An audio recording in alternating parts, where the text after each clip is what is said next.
Baiklah, pada kesempatan kali ini saya akan menjelaskan tentang perbedaan ekonomi Islam, ekonomi kapitalis, dan ekonomi sosialis. Mari kita cari tahu terlebih dahulu apa itu sistem ekonomi. Sistem ekonomi ialah mengatasi 3 permasalahan utama dalam mengurus barang maupun jasa di suatu negara, yaitu yang pertama, what? Apa barang dan jasa yang dapat dikelola oleh suatu negara? Yang kedua, how? Bagaimana cara mengelola barang dan jasa tersebut?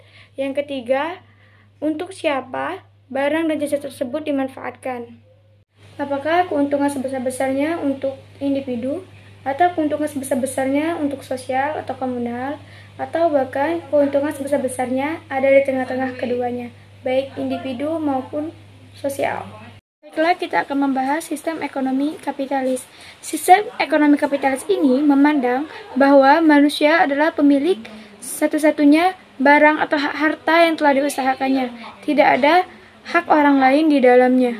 Terdapat 6 ciri ekonomi kapitalis. Yang pertama, milik perorangan. Maksudnya, apapun barang yang telah diusahakannya atau harta yang telah diusahakan orang tersebut mutlak menjadi hak orang tersebut. Tidak ada hak orang lain di dalamnya. Yang keempat, biarkan terjadi. Maksudnya, membiarkan pasar tersebut terjadi secara alamiah atau netral. Biarkan pasar tersebut yang mengatur posisinya sendiri. Yang selanjutnya yaitu mengutamakan individu daripada hak-hak sosial. Lalu yang selanjutnya adalah harga bebas, di mana harga tidak boleh ditentukan oleh pemerintah. Biarkan masing-masing pihak yang menentukan harganya. Yang paling murah bisa jadi menjadi pemenang, yang tidak bisa kurang atau tidak bisa ditawar bisa jadi menjadi pihak yang kalah.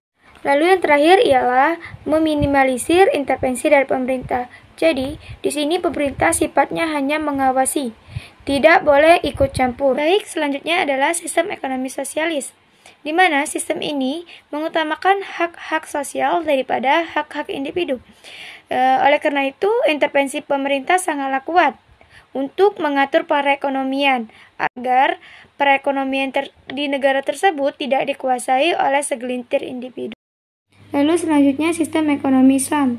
Sistem ekonomi ini yang aktivitasnya menghindari hal-hal yang dilarang oleh hukum prinsip Islam. Bisa dikatakan sistem ekonomi ini sangat baik karena tetap memikirkan atau mengutamakan hak individu, tetapi juga tetap memikirkan hak sosial atau komunal. Oke, selanjutnya mari kita membahas perbedaan sistem ekonomi syariah atau sistem ekonomi Islam, kapitalis, dan sosialis. Yang pertama adalah tentang pembuatan keputusan. Di dalam ekonomi Islam, individu dapat membuat keputusan sendiri untuk memahami kehendaknya, namun tidak boleh bertentangan dengan prinsip Islam. Sudah tentu prinsip Islam mencegah seseorang untuk merugikan orang lain. Sedangkan menurut sistem ekonomi kapitalis, pembuatan keputusan mutlak menjadi keputusan individu.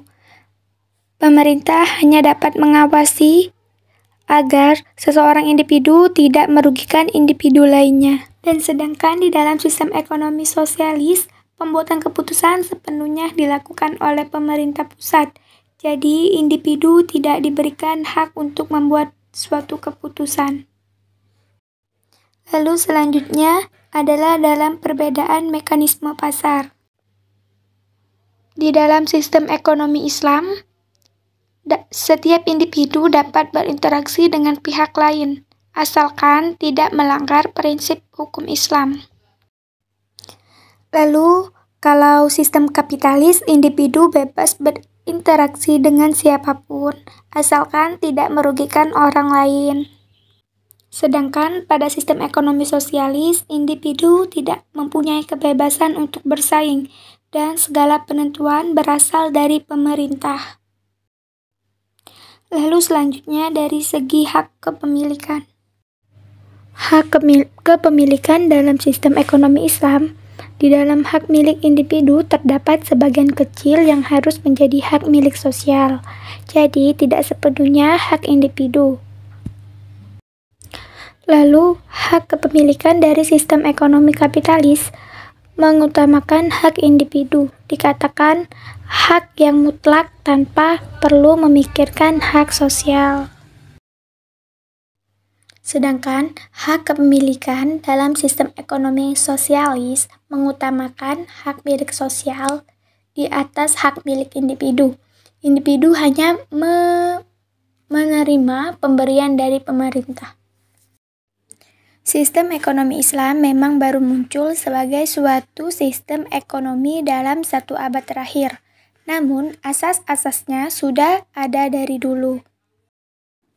Bisa dikatakan bahwa sistem ekonomi ini adalah sistem ekonomi yang paling fleksibel, yang tidak ekstrim, baik pada hak individu maupun pada hak komunal atau sosial. Lalu selanjutnya tujuan ekonomi syariah. Dari Umar Kafra 1992 berpendapat bahwa ekonomi syariah diarahkan untuk mewujudkan tujuan syariah atau muqasid syariah, yaitu pemenuhan kebutuhan, penghasilan yang diperoleh dengan sumber yang baik, distribusi pendapatan dan kekayaan yang adil, serta pertumbuhan dan stabilitas ekonomi. Lalu selanjutnya sistem ekonomi kapitalis.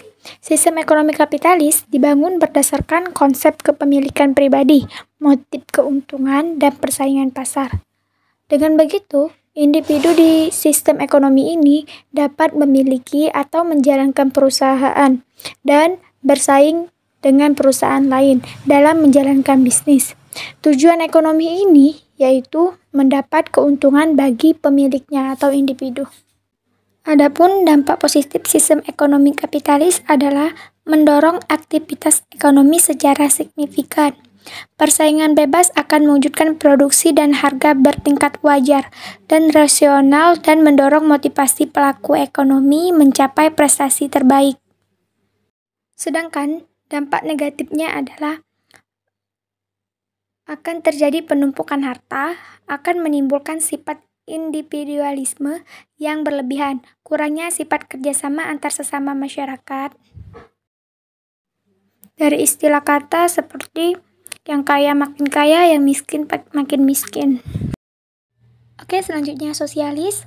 Secara keseluruhan, sistem ekonomi sosialis ini ingin mencoba untuk mengubah ketidaksamaan kekayaan dengan menghapuskan hak-hak kebebasan individu dan hak terhadap pemusatan kepemilikan yang mengakibatkan hilangnya hak dan semangat untuk bekerja lebih giat dan berkurangnya efisiensi kerja buruh.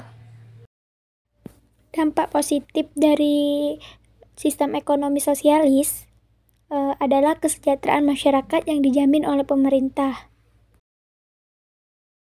Dan dampak negatifnya yaitu kreasi individu dan masyarakat kurang dihargai dan bungkam oleh pemerintah. Dan juga masyarakat yang berada di dalam negara yang mengandung sistem ekonomi ini merasa malas untuk bekerja karena kehidupannya akan dijamin. Walau dia tidak bekerja, kehidupannya sudah dijamin oleh pemerintah. Dan juga malas untuk bekerja. Karena walaupun jabatan tinggi atau apapun itu akan dianggap sama rata dengan yang lainnya. Baik, sebelum mengakhiri video ini, aku akan menunjukkan beberapa negara yang telah menganut sistem ekonomi Islam atau menganut sistem ekonomi syariah.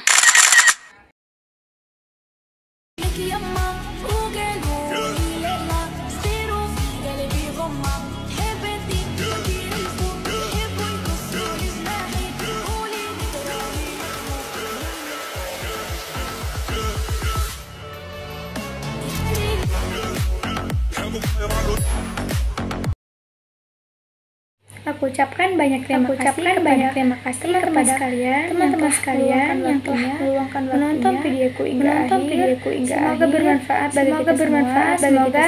Semoga bisa dimengerti. Dan mohon maaf kepada teman-teman sekalian apabila ada kata-kataku yang salah atau penjelasanku yang kurang jelas bagi kalian. Aku mohon maaf karena di sini aku juga masih sedang belajar.